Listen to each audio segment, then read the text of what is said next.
Right now, something is quietly breaking inside the global car market. Dealers are sitting on more inventory than they can move. Vehicles are staying on lots longer, and brands that once controlled demand are now forced to chase it. You were told the industry was adjusting, that higher prices were temporary, that everything would stabilize. But the truth is different. For a growing number of manufacturers, this is not a correction. It is a structural demand failure. Prices are being cut not to compete, but to survive. Profit is being sacrificed to keep factories running. And in this video, I'm exposing 10 car brands buyers are quietly walking away from, why they are slashing prices, and why the final brand on this list is facing a problem far bigger than sales. Number 10, Nissan. There was a time when Nissan sat comfortably beside Toyota and Honda. It was the sensible Japanese choice. Affordable, widely available, and trusted for long-term ownership. Today, Nissan is no longer selling confidence. It is selling price. Across many markets, Nissan dealerships are carrying far more inventory than healthy demand supports.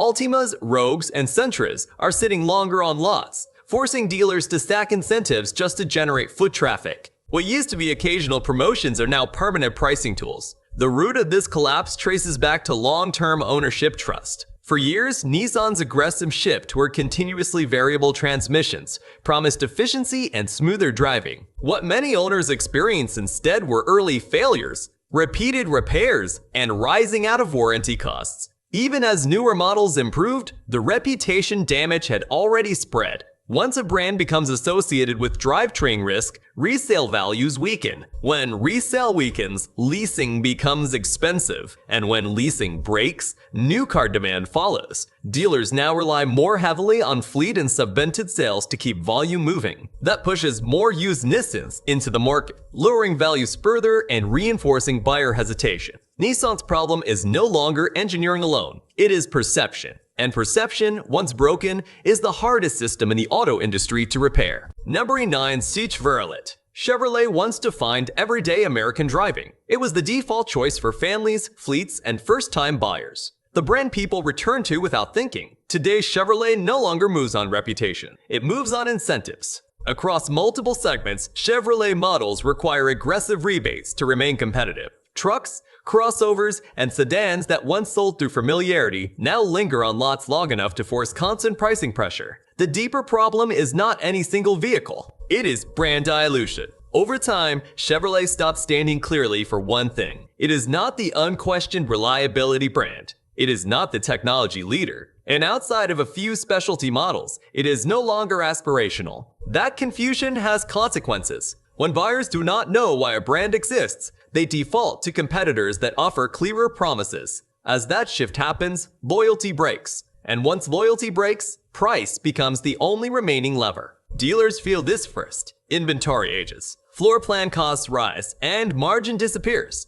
To maintain volume, Chevrolet increasingly leans on fleet and bulk sales. That may keep factories moving, but it also floods the used car market, weakening resale values and reducing long-term ownership appeal. Lower resale hurts trade-ins. Weak trade-ins break repeat buying, and repeat buying is the foundation of any mass-market brand. Chevrolet is not collapsing because people hate its cars. It is collapsing because people no longer choose them. And in the modern car market, indifference is far more dangerous than criticism. Number 8, Jeep. Jeep built its reputation on one powerful idea: freedom, rugged trails, mechanical toughness, a brand people trusted to take them places other vehicles could not. Today, Jeep is struggling to defend that promise. Modern Jeeps are heavier, more complex, and more electronically dependent than any generation before them. That shift brought comfort and technology, but it also multiplied failure points. Owners increasingly report electrical issues, sensor faults, and drivetrain problems that undermine confidence in long-term reliability. This matters more for Jeep than for almost any other brand, because Jeep does not sell transportation, it sells trust. When that trust weakens, everything else follows. As ownership complaints increase, resale values soften. As resale softens, leasing becomes harder. And when leasing breaks, inventory builds. Dealers now face growing pressure to move Grand Cherokees, Compasses, and other core models through incentives rather than demand. Vehicles that once sold on identity now require pricing support. Behind the scenes, the brand faces an identity fracture. Is Jeep an off-road specialist? A family SUV brand? or a near-luxury alternative. Trying to occupy all three positions has diluted the original message. And when a brand's meaning becomes unclear, buyers look elsewhere for certainty. Jeep's challenge is not nostalgia, it is relevance. Because heritage only works when modern ownership reinforces it. And right now, ownership is doing the opposite. Number 7 Ford. For more than a century, Ford stood for something simple: dependable engineering at mass scale. From work trucks to family cars, the brand built its identity on the idea that you could rely on a Ford to show up every day and do its job. Today, that confidence is weakening. Across multiple recent model cycles, Ford has faced rising recalls, growing software complaints, and increasing warranty workloads. Service departments are spending more time correcting defects than maintaining vehicles. And when repair volume rises this early in ownership, buyer hesitation follows. The consequences are visible on dealer lots. Inventory is building, even in segments Ford once controlled. Non-hybrid truck trims and several crossover models are staying longer than healthy turnover allows.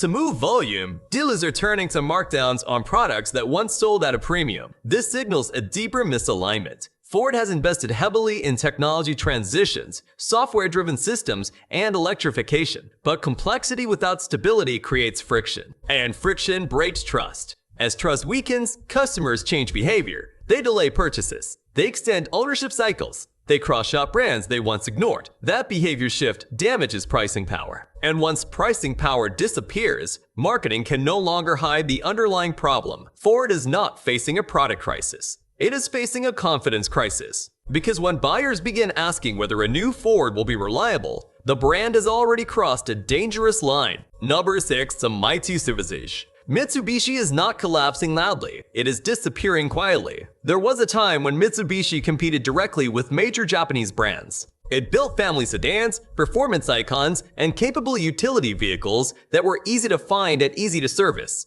Today, simply finding a Mitsubishi dealership has become difficult in many regions. The brand's retail footprint has steadily contracted as sales volumes declined. Fewer dealers means fewer service centers. And fewer service centers make buyers hesitant to commit to long-term ownership. This creates a self-reinforcing problem. Low sales reduce dealer profitability. Reduced profitability leads to closures. Closures make the brand harder to support, and limited support discourages new buyers. Product concentration compounds the issue. Mitsubishi now relies heavily on 1 or 2 models to carry its entire presence. When demand weakens for those vehicles, there is no broader lineup to stabilize volume. That lack of scale creates higher per-vehicle costs, limited marketing reach, and slower product development cycles. From the buyer's perspective, the risk becomes obvious. Will parts remain available? Will resale values hold? Will service networks still exist in 5 years? Those unanswered questions push shoppers towards safer alternatives. Price cuts can attract attention, but they cannot restore infrastructure.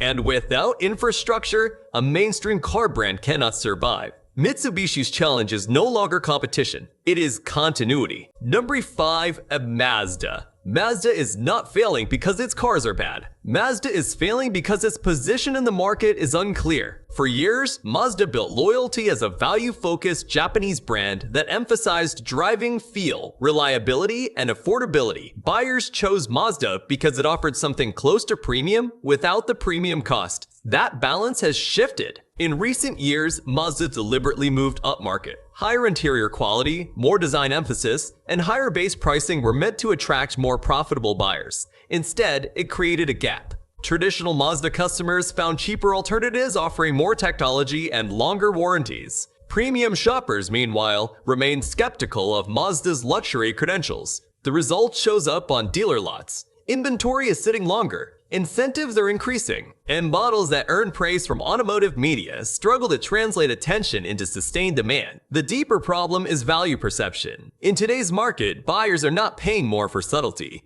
They're paying for technology, range, resale security, and brand certainty. Mazda's excellent driving dynamics matter less to consumers focused on total ownership cost and future trade-in value. As resale softens, hesitation grows. And hesitation is the first stage of demand collapse. Mazda's challenge is not engineering, it is identity. Because when a brand sits between mainstream and premium, it competes with everyone and belongs to no one. Number 4. The Volkswagen. Volkswagen was built on a simple promise. German engineering made accessible. For decades, buyers chose Volkswagen because it offered something different from mainstream brands without stepping fully into luxury pricing. That positioning is now eroding. Despite real improvements in product quality, Volkswagen continues to struggle with long-term trust, electrical issues, infotainment instability, and software complaints remain among the most common owner concerns. And when problems feel persistent rather than isolated, buyer patience disappears. This challenge intensified with Volkswagen's aggressive push into electric vehicles.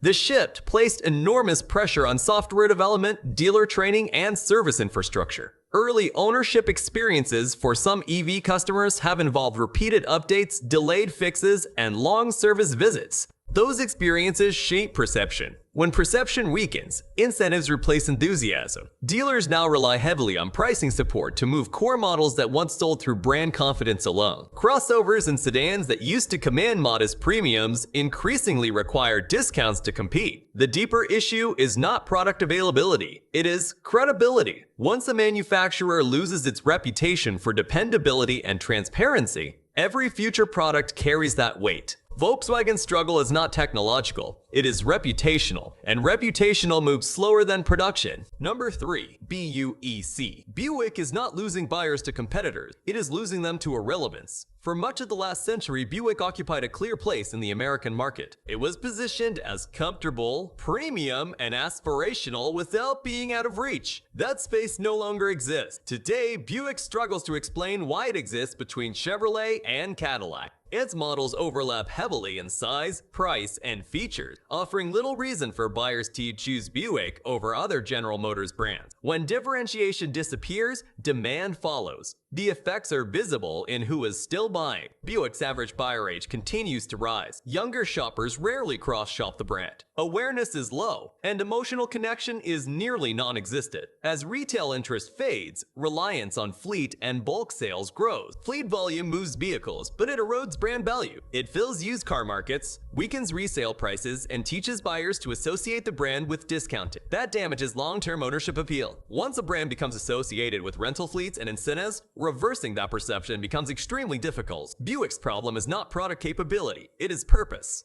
And without a purpose that resonates with new buyers, even competent vehicles struggle to find an audience. Number 2. Infiniti. Infiniti was created to be Japan's answer to European luxury. It promised advanced engineering, refined design, and a quieter alternative to German brands. That promise has faded. Today, Infiniti struggles with a problem that luxury brands cannot survive: irrelevance. Its lineup has aged, its technology rollout has slowed, and its presence in the luxury conversation has weakened. In a segment driven by innovation, status, and future-facing design, Infiniti increasingly feels behind the curve. Buyers notice this first in the details. Infotainment systems that feel dated, driver assistance features that lag competitors, and powertrain offerings that fail to excite a market shifting rapidly toward electrification. As that perception spreads, demand softens. Soft demand forces incentives. Incentives weaken resale values. Weak resale makes leasing expensive, and expensive leasing pushes luxury buyers elsewhere. The consequences reach beyond sales. When luxury customers stop returning, development budgets shrink. When budgets shrink, products age faster. And when products age, the brand falls further behind.